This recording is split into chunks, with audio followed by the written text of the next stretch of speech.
plan for today is to find passes for the Segay Trail. People have told me that you don't really need the passes, you know, no one's going to check or anything, but I think it's a good idea to get the passes and make sure the money goes into the trail, because that's how the trail keeps on going. So we're going to go find passes and then find a place to eat, and then we're going to head out and give the Segay Trail a try. Plan A is to make it all the way to Crystal Falls, where my buddy Mark lives. Plan B is North Bay, and Plan C is anywhere in between. We don't know exactly how long it's going to take to do this thing. We figure 2 or 3 hours for the Segay Trail, another 2 or 3 hours for the Nipissing Trail, and then head off for something to eat and stuff like that. But no one really knows what the condition is, so we'll find out as we go along. Our cozy sleeping quarters. Are you ready?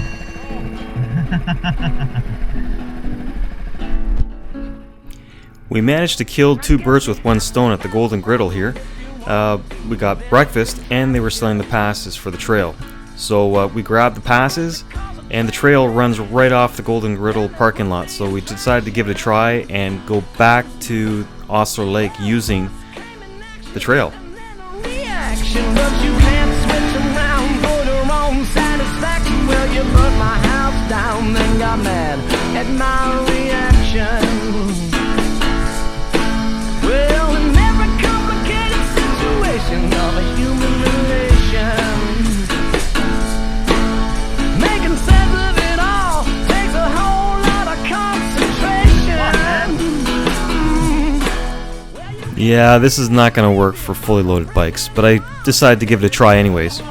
See how far I can get. That you just can't take the effect and make it the cause.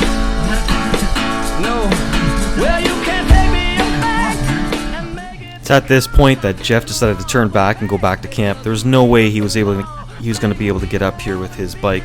Way too heavy. And with my bum hand, there's no way I can pick it up again and again and push him through this stuff. It's just not going to happen. But I kept on going just to see how far I can get, and about 15 minutes later I decided to turn back to camp.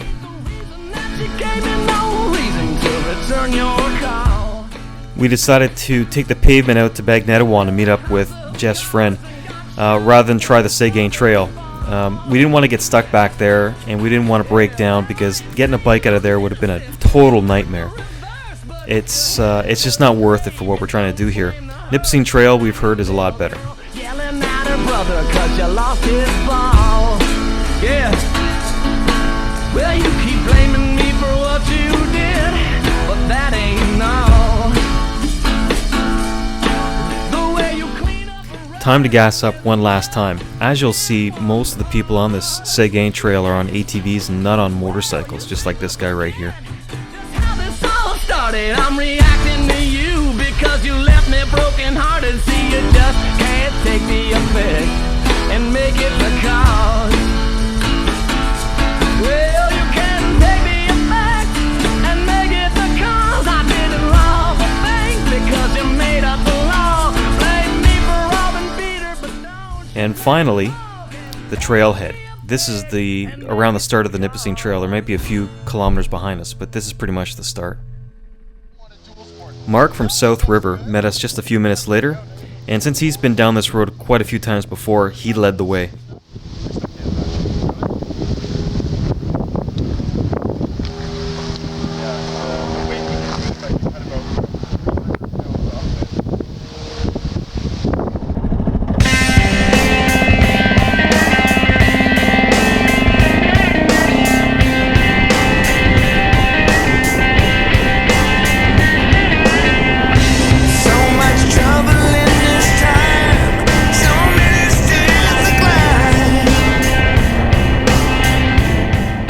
We started out nice and slow so Jeff can get his gravel legs underneath him. I had already taken the gravel the day before, so I was ready to go on this stuff.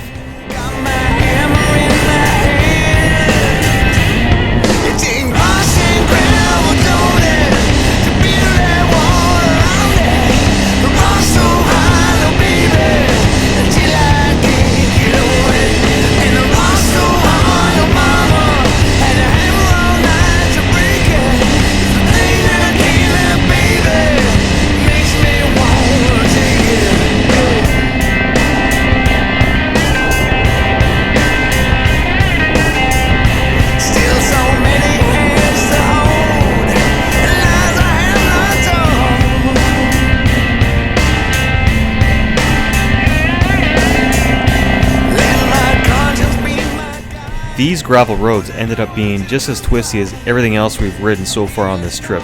Just fantastic roads.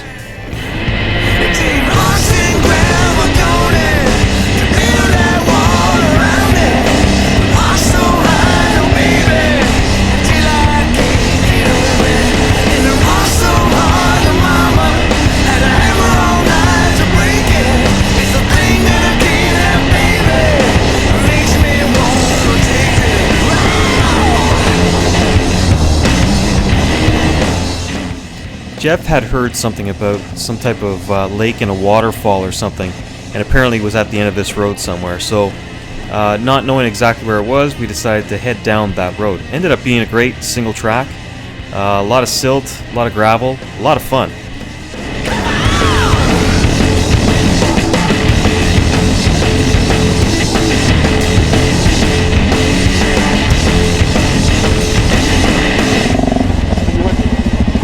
The wrong way. We must have gone the wrong way.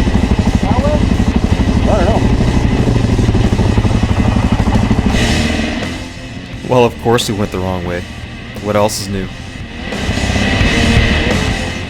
It ended up that we were trespassing on private property and the people knew nothing about any waterfall. And we got the impression they didn't want us there, so Mark here came back from having spoken to the guys and we decided to take off. But first I had to do my patented 60-point turn to get out of this trail.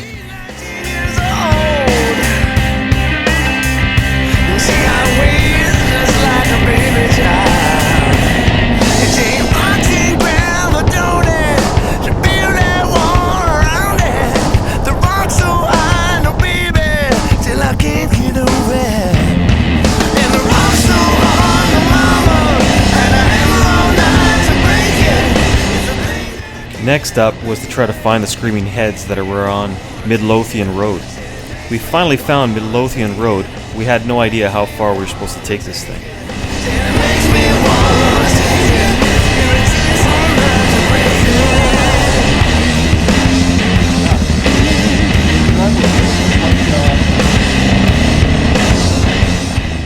When I say this place here is in the middle of nowhere, I mean it is in the middle of nowhere.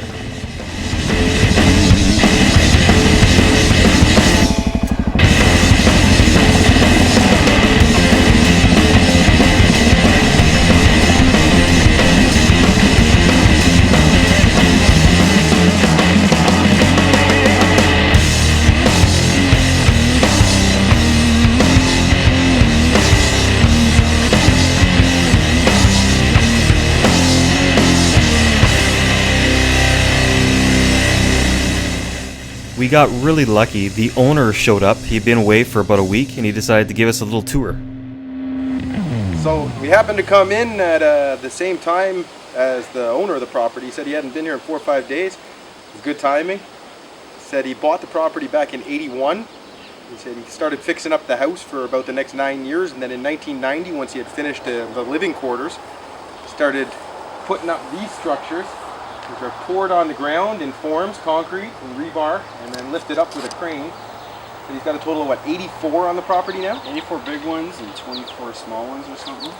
And he said this one specifically, if you get an aerial view, it's actually done like an eyeball. He's got the eyebrow and a pupil, and there's a stone pile over there that is actually right in the middle of the eye, the pupil.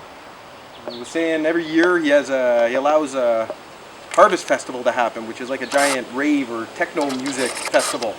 And all of these are like bonfires flying up higher than the stone structures. And the people that run it's a couple thousand people, tents and cars everywhere. And pretty awesome timing. Yeah. Pretty awesome timing to show up though when the guy shows up.